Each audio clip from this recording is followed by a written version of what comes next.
ഇന്ന് നോക്കിയപ്പോൾ വാർത്തയിൽ ചരിത്രത്തിൽ ആദ്യമായി ഫോട്ടോ വെച്ച് 2 പപ്പാഞ്ഞിനെ കത്തിക്കുന്നു. ഇതെന്ത് ചരിത്രമാ? ഫോട്ടോ വെച്ചിൽ പണ്ട് എല്ലാ വീടിൻ്റെ മുമ്പിലും പപ്പാഞ്ഞിനെ കത്തിക്കുമായിരുന്നു, എല്ലാ ജംഗ്ഷനിലും പപ്പാഞ്ഞിനെ കത്തിക്കുമായിരുന്നു.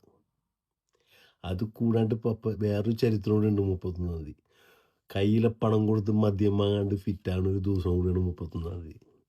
കാരണം വെറും 1 കിലോമീറ്റർ വെളി തൊട്ട് ഫോട്ടോ വെച്ചിട്ട് നടക്കുമ്പോൾ സൗഹൃദത്തിൻ്റെ പേരിലും ഫ്രണ്ട്ഷിപ്പിൻ്റെ പേരിലും ഒരെണ്ണം അടിച്ചിട്ട് പോടാന്ന് പറഞ്ഞ് നിർബന്ധിപ്പിച്ചടിച്ച് ഫോട്ടോ വെച്ച് എത്തുമ്പോഴത്തേക്കും ഫിറ്റായി പോയ ആൾക്കാരാണ് നമ്മളൊക്കെ. വേറെ ലെവല്. എന്താ കാലം. അന്ന് 12 മണി എന്ന് പറയുമ്പോൾ ഫോട്ടോ വെച്ചാൽ യൗവനത്തിന് ബോധം ഉണ്ടാകാൻ പാടില്ല.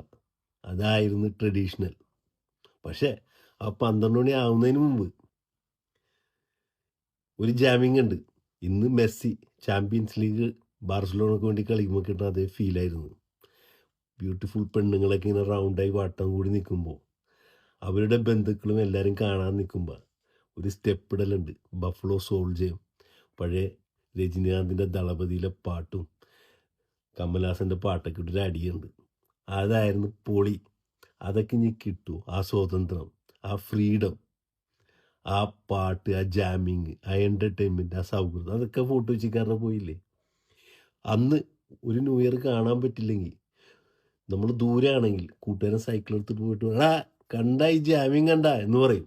പക്ഷെ ഇന്ന് അവനും ഞാനൊക്കെ ഈ മരം കത്തിക്കണേയും പപ്പാഞ്ഞി കത്തിക്കണേയൊക്കെ വീട്ടിലിരുന്നാണ് കാണുന്നത്, എല്ലാ ഫോട്ടോ വെച്ചിക്കാരും. കാരണം റോട്ടിലിറങ്ങിയാൽ ഇടമില്ല, നടക്കാൻ സ്ഥലമില്ല, അത്രയും തിക്കും തിരക്കും. അപ്പം ആ കാലഘട്ടം എന്ന് പറയുന്നത് സ്വതന്ത്രത്തിൻ്റെ കാലഘട്ടം, ഒരു ഉത്സവമായിരുന്നു ഫോട്ടോ വെച്ചിക്കാരിക്ക്.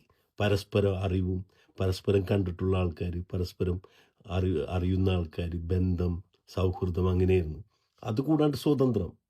ഞാനൊരു 9 വെള്ളക്കാരത്തിയായിട്ട് 31-ാം തീയതി രാത്രി ഫോട്ടോയിൽ അടിച്ച് ഫിറ്റായി റോട്ടിൽ കിടന്നിട്ട് ഒന്ന് സൈഡിലേക്ക് മാറ്റാൻ പോലും ആരും ഉണ്ടായില്ല. ഇന്നൊക്കെയാണ് ഈ മക്കളെ ചവിട്ടി കൊന്നാണ് എല്ലാവരും കൂടി. അപ്പം അത്രയും തിരക്കായി, അത്രയും ബഹളമായി. ഇന്ന് ബോധമുള്ള ആൾക്കാരാണ് 12 മണിയാകുമ്പോൾ എല്ലാം വീഡിയോയിലെടുക്കാൻ വേണ്ടി. അന്ന് 12 മണിയാകുമ്പോൾ ബോധമില്ലാത്ത യൗവനമായിരുന്നു. 11 മണിക്ക് പപ്പാഞ്ഞിനെ കത്തിച്ചിട്ട് പറഞ്ഞിട്ടുണ്ട്, ബടി സോറി കേട്ടാ ഫിറ്റായി പോയിരുന്നു. ചിലയിടങ്ങളിൽ 6 മണി വരെ പപ്പാഞ്ഞിനെ കത്തിക്കാൻ ആളില്ലാണ്ട് പപ്പാഞ്ഞി ഇരിക്കണുണ്ട്. അപ്പോഴും പറയും ബടി ഓഫായി പോയിട്ടാ. അതാണ് കൊച്ചിക്കാർ. അതായിരുന്നു 31, അതായിരുന്നു ഉത്സവം, അതായിരുന്നു 31st. It's A golden time of fort Kochi. വാ, അതൊക്കെ തിരിച്ച് കിട്ടുമോ മക്കളെ?